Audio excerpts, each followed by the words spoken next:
and welcome. Today we're going to look at the Ratcheting Recline feature on the La-z-boy Rocker Recliner. Okay, let's start with what is it? Well, the way it works, when you're sitting in the chair, and I can't demonstrate that on this chair at the moment because it's not working, and we'll look at how it's supposed to work towards the end of this video. When you're sitting in the chair and you extend the footrest all the way, if you then rock back, you'll hear a click, click, click as the recliner itself goes into a deeper pitch. Now there are two parts that control that feature, and it's that click, click, click that is the ratcheting recline. The two parts are the pawl, P-A-W-L, which looks like a big lever, if you will, and the pawl rack, which is a set of metal stairs, and these parts engage to give you that pitch. Now, when it starts to malfunction, what happens is occasionally it'll click back and may slip once in a while.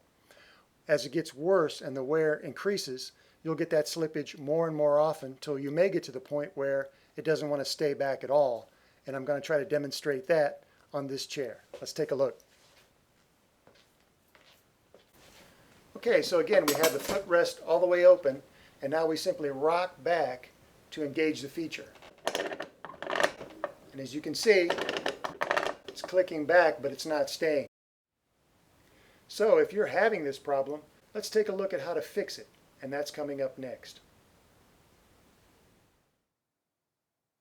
Alright, so I've removed the back of the chair and turned the bottom upside down on its arms so you can see the parts here up close. Now if you're not familiar with how to remove La-z-boy backs, see my video that shows that in detail, and I'll provide a link above for that. So here I want to do a little perspective so you could see where the parts are located when you have this upside down and you're working on the chair. Now the pawl here is attached to the front of the wooden floor base, and the pawl rack is attached to the front frame board that actually is behind the footrest when the footrest is in the closed position. So the first thing we're going to do is remove this floor base. I'm not going to spend a lot of time on that. If you want a more detailed explanation, see my How to Replace La-z-boy Rocker Springs video. That includes not only how to replace the springs themselves, but the floor base as well. So let's get started. Before we remove the base, we need to disconnect some linkage. This linkage here that's connected to the pawl is also connected to the drive rod. So there's a little cotter pin here that will disconnect those two. So let's remove it.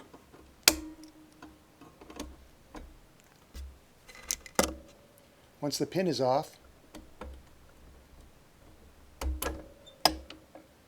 you can disconnect the two, and I always put the pin back on,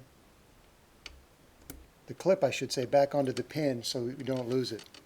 Alright, so now that we have this disconnected, now the base can come off.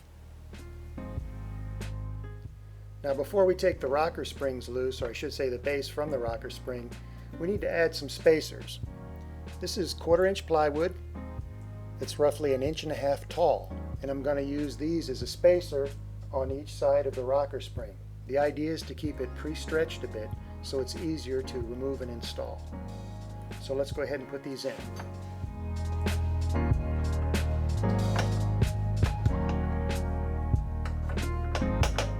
One in the back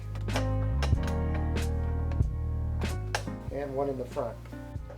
Now we can go ahead and take the top 3 screws loose and notice the position of the screw, so when you reassemble you'll put it in the same place.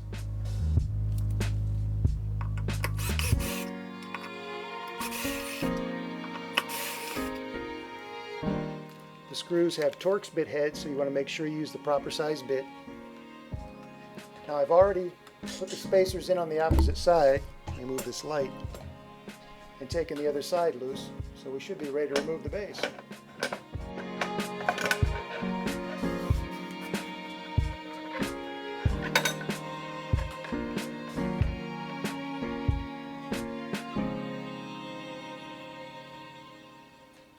Once we have the base removed, we'll see the 2 screws, Torx head bit screws, that hold the pawl onto the base.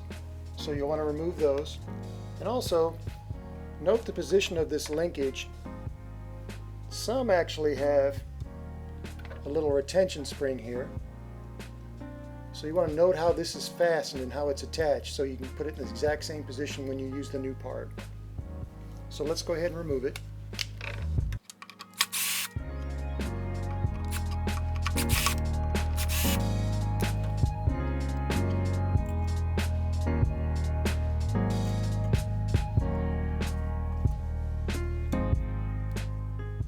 Here's a close-up of our worn pawl, and as you can see, there are even grooves cut in the tip that's allowing it to slip. Now let's compare it with a new one. Now as you may notice, this new one actually has a protective tip. It's a hardened steel that's harder than the steel underneath. So what I see on these is when these tips, protective tips, come off, the pawl tip starts to wear very quickly.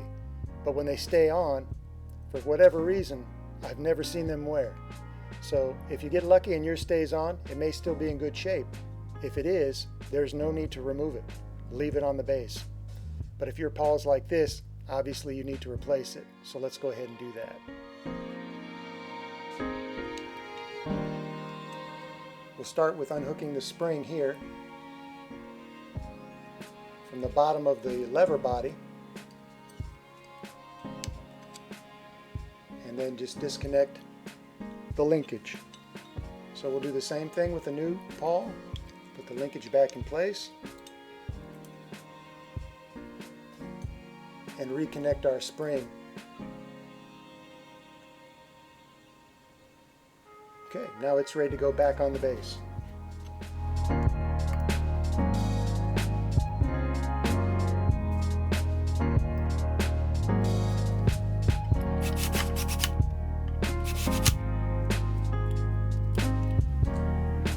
It's always good to check for tightness by hand in case a screw has stripped out.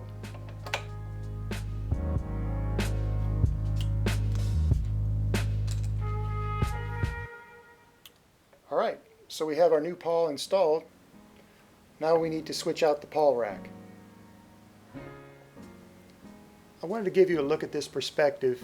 Here's a shot of the pawl and what it looks like from underneath the chair when the base has been removed.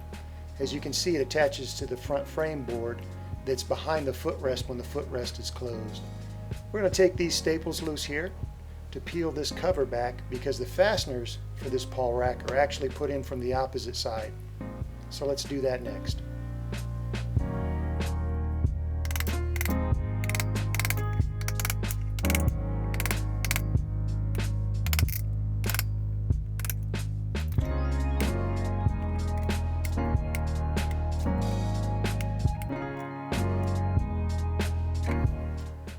Now I've turned the chair around so you can see the other side where the fasteners attach to the pawl rack. Now I've taken some of the staples loose, but as you can see, we still got quite a ways to go. And this is common on older La-z-boys, the way they put these little covers on. And there's a shortcut so that you don't have to take off a bunch of staples. What you want to do is you want to make a little cut right here. So this panel will separate. And then when you go to staple it back, this little wrap will cover up your cut. On the newer chairs, you probably don't need to do this.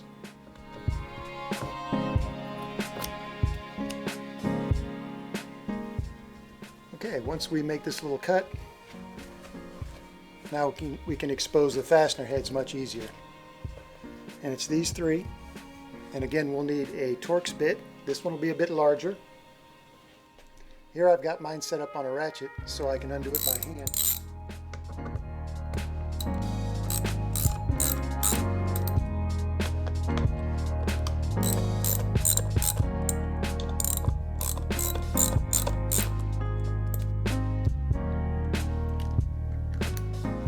I'll switch to a power tool.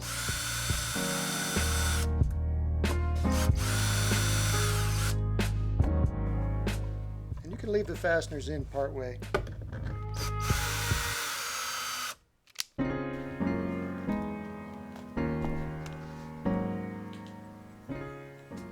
So here's our rack. And it's probably hard to see on camera here.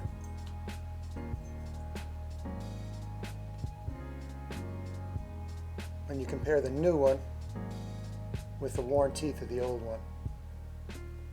And sometimes the wear can be hard to see, but make no mistake, if the tip on your paw is in good shape, there is some wear on your rack if you're experiencing any slippage. So we'll install the new one.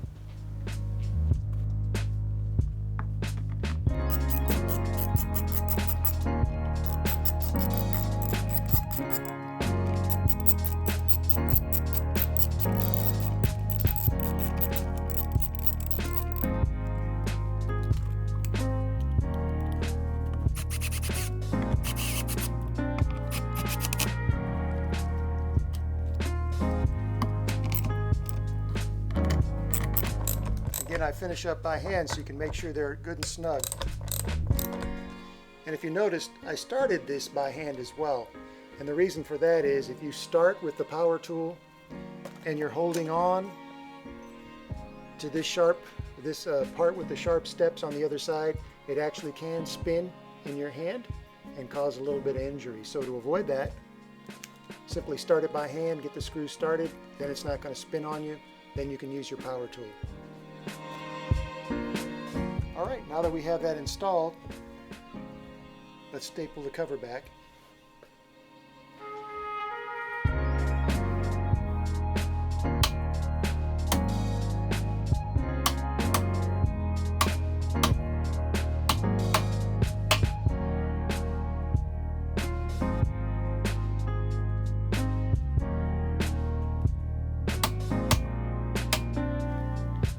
By the way, it's much easier to staple this, reattach this while you still have the base off. Now we're ready to install the base. You want to put the screws back in where they were originally on the rocker springs, because there are actually 3 different holes here.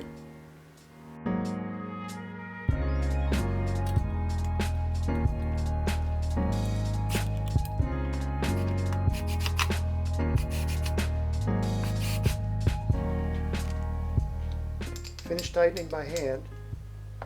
Make sure they hold securely.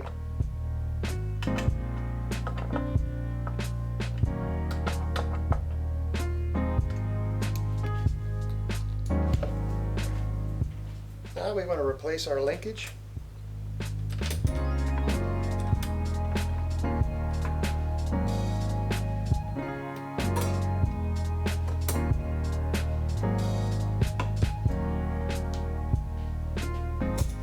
And finally, remove our spacers.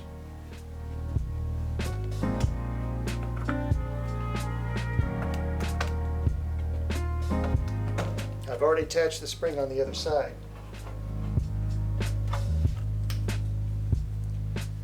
Now we're ready to put the back on and try it out. Okay, so we've got the back reinstalled. Let's try it out.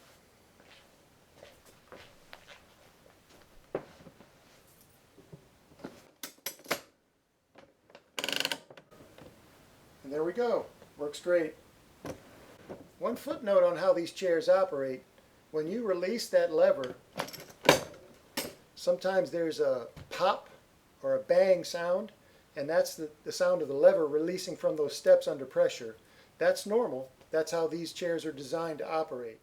So don't let that sound bother you. So that's it for this video. Thanks for watching, and I'll see you next time.